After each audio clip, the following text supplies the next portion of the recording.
শুধু নির্বাচন কমিশনকে আক্রমণ নয়, বনগাঁর সভা থেকে বিজেপিকেও হুঁশিয়ারি দিয়েছেন মুখ্যমন্ত্রী। বাংলাকে আঘাত করো না, যা পেয়েছিল তার থেকে জিরোতে নামিয়ে আনবো। বাংলাকেও দখল করতে চাও? বাংলাই একমাত্র তোমাদের চেনে, তোমাদের ভোটাররাই আমাদের ভোট দিয়ে জিতিয়ে দেবে। দেখুন কি বললেন মমতা বন্দ্যোপাধ্যায়। বাংলাকে আঘাত করো না, তাহলে কিন্তু প্রত্যাঘাত দেখবে, যা পেয়েছিলে তার থেকে জিরোতে নামিয়ে নিয়ে আসবো, যতই টাকা খরচ করো। আমি কাউকে আঘাত করে বলছি না, একটা প্রবাদ বলছি। বাবু চলে বাজার তো কে চলে হাজার? বাবু চলে বাজার। বাদ বাকিটা আপনারা মনে মনে জেনে নিন সবাই, সেই জন্য আমি আর বললাম না।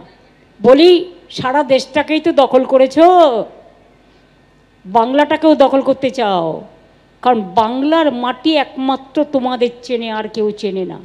তোমাদের ভোটাররাই আমাদের ভোট দিয়ে জিতিয়ে দেবে। তুমি ভাবছো তোমার কেনা, তোমার চেনা, তোমার টাকা, ওটা টাকা মাটি, মাটি টাকা হয়ে যাবে, রামকৃষ্ণ পরমহংসদেবের কথায়। দেখুন, হাতি ঘোড়া রসাতল, ব্যাং মলে কত জল। মমতা বন্দ্যোপাধ্যায়কে মনে রাখা উচিত যে উনি অনেক বড় নেত্রী। ইন্দিরা গান্ধী তো নন, ইন্দিরা গান্ধীর মতো অল ইন্ডিয়া নেত্রী উনি এখনো হননি।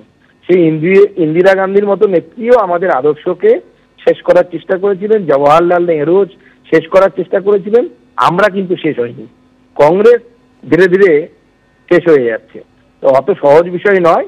আমি শুধু এটুকুই বলবো যে নিজের যেটুকু ক্ষমতা বা যে যতটুকু এখতিয়ার আছে তার মধ্যেই থাকা ভালো। বেশি লাফালাফি করতে গেলে পা পিছলে পড়ে যাবেন।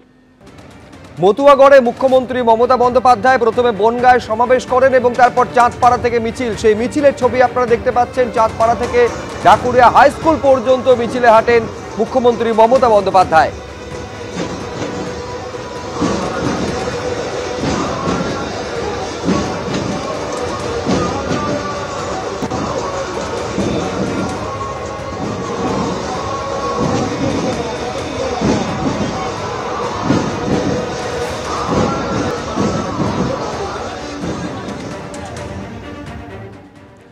এর আগে বনগাঁয় সভা করেন তৃণমূল নেত্রী, যেখানে কেন্দ্র সরকারের বিরুদ্ধে চক্রান্তের অভিযোগে সরব হয়েছেন তিনি বলছেন বনগাঁয় যাওয়ার জন্য কপ্টার পাওয়া যায়নি এবং বলছেন যে 7-8 মাস হেলিকপ্টার ব্যবহারই করি না। একটা কপ্টারের জন্য সরকারের সঙ্গে চুক্তি আছে, কিন্তু হঠাৎ করে খবর এলো যে হেলিকপ্টার যাবে না। ভোটই এলো না, কিন্তু এখন থেকেই সংঘাত শুরু হয়ে গেল। কি বলেছেন মমতা বন্দ্যোপাধ্যায় দেখুন। আমার এখানে মিটিংয়ের টাইম দেওয়া ছিল 12:30টায়, হঠাৎ খবর এলো হেলিকপ্টারটা যাবে না। আমি দেখলাম দারুণ মজার খবর তো, ইলেকশনই শুরু হলো না, তার মধ্যে কনফ্রন্টেশন শুরু হয়ে গেল। কিন্তু ওরা বুঝলো না এটা আমার ভালো হলো। কেন ভালো হলো বলুন তো? কারণ আমি রাস্তায় আস্তে আস্তে আমার সাথে প্রচুর মানুষের দেখা হয়েছে। আমি বিজেপিকে বারবার বলি, ওরে আমার সাথে খেলতে যাস না।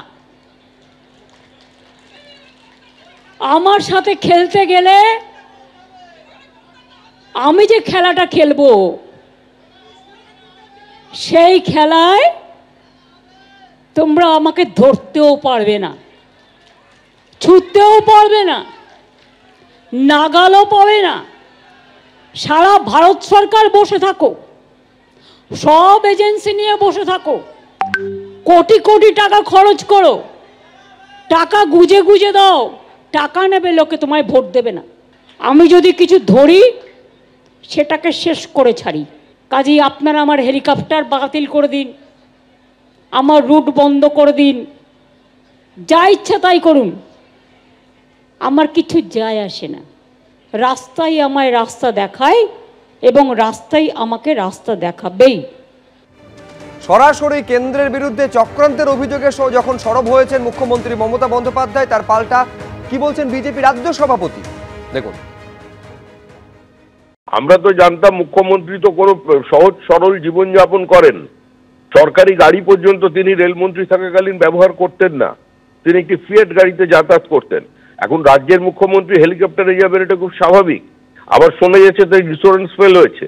তো এখানে কার দোষ কে কার ভুল সে তো জানা যায় না। প্রথমে মুখ্যমন্ত্রী একটা অভিযোগ করে দেন সমস্ত ক্ষেত্রে, এবং পরে দেখা যায় সেই অভিযোগের কার্যত কোনো সারবত্তাই নেই। এই ঘটনা বহুবার হয়েছে। বিজেপি কমিশন আতাতের অভিযোগেও এদিন বনগাঁর সভা থেকে সরব হয়েছেন মমতা বন্দ্যোপাধ্যায়। তিনি বলছেন, আমরা বলেছি একজনও বৈধ ভোটারকে তাড়ানো যাবে না। বিজেপির অফিস কি লিস্ট ঠিক করে দেবে? কমিশনের কাজ নিরপেক্ষ থাকা, বিজেপির কমিশন হওয়া নয়। আমাকেও সময় দিয়ে আধার কার্ড করতে হয়েছে, আর এখন বলছে নো স্যার। কি বলেছেন মমতা বন্দ্যোপাধ্যায় দেখুন। এসআইআর করতে 3 বছর টাইম লাগে। 2002-এ লাস্ট হয়েছিল। আমরা কেউ বলিনি তো করতে হবে না। আমরা কি বলেছি? তুমি একটাও জেনুইন ভোটারের নাম বাদ দিতে পারবে না, যারা ভোট দিয়েছে, যারা বিভিন্ন স্কিমে টাকা পায়, যারা দীর্ঘদিন এখানে বসবাস করছেন, তাদের তাড়ানোর কোনো অধিকার তোমাদের নেই। বিজেপি অফিস থেকে লিস্ট ঠিক করে দেবে। গভর্নমেন্ট কে ঠিক করে? পাবলিক ভোট দিয়ে। এখন সিস্টেমটাই পাল্টে যাচ্ছে দেখছি। ইলেকশন কমিশন ঠিক করবে, গভর্নমেন্ট কে ঠিক করবে?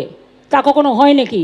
ইলেকশন কমিশনের কাজ হচ্ছে ইম্পার্শিয়াল চেয়ার মেনটেন করা, not to become the BJP commission but to a election commission.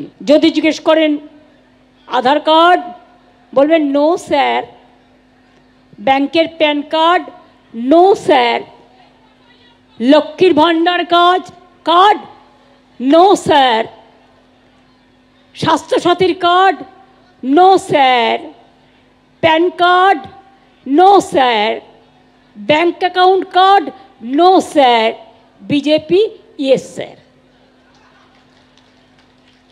Yes papa, yes papa. BJP ছাড়া নো পাপা। অর্থাৎ বিজেপি এবং জাতীয় নির্বাচন কমিশনের মধ্যে আতাতের অভিযোগে সরব হচ্ছেন। জাতীয় নির্বাচন কমিশন কতটা নিরপেক্ষভাবে কাজ করছে তা নিয়েও প্রশ্ন তুলেছেন মুখ্যমন্ত্রী মমতা বন্দ্যোপাধ্যায়। তার উত্তরে বিজেপির কি প্রতিক্রিয়া, শ্রমিক ভট্টাচার্য কি বলছেন দেখুন। মুখ্যমন্ত্রীর এই ধরনের বক্তব্যের আর কোনো গ্রহণযোগ্যতা এই মুহূর্তে পশ্চিমবঙ্গের জনমনে নেই।